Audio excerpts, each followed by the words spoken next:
भूत बंगला की डरावनी कहानी। गांव के किनारे एक पुरानी हवेली थी जिसे लोग भूत बंगला कहते थे।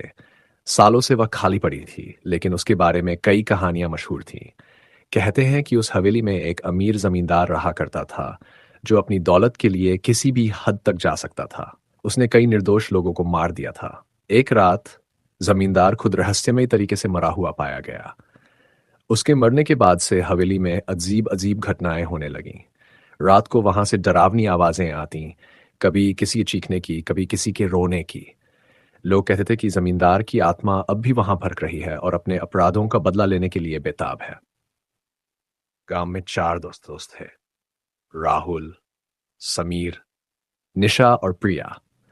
उन्होंने भूत बंगले की कहानियां बहुत सुनी थीं और एक रात उन्होंने तय किया कि वे इस राज से पर्दा उठाएंगे। अंधेरी रात को चारों टॉर्च लेकर बंगले के पास पहुंचे। जैसे ही उन्होंने अंदर कदम रखा, ठंडी हवा का झोंका उनके चेहरे पर लगा। दरवाजा खुद ब खुद बंद हो गया। अंदर का नजारा बेहद डरावना था। दीवारें धूल और मकड़ी के जालों से ढकी हुई थी। कमरे में हर जगह अजीबोगरीब निशान थे, मानो खून के छींटे हों। तभी निशा ने फुसफुसाते हुए कहा, क्या तुम्हें ये आवाज सुनाई दे रही है?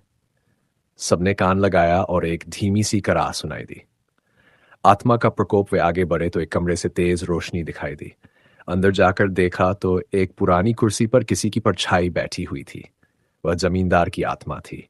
उसने गुस्से में चीखते हुए कहा, कौन हो तुम लोग? यहां क्यों आए हो?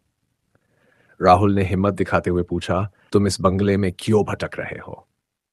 आत्मा ने कहा, मुझे मेरे पापों का पश्चाताप करना है, लेकिन मेरी मौत को किसी ने उजागर नहीं किया। जो भी यहां आता है, मैं उसे अपने साथ ले जाता हूं।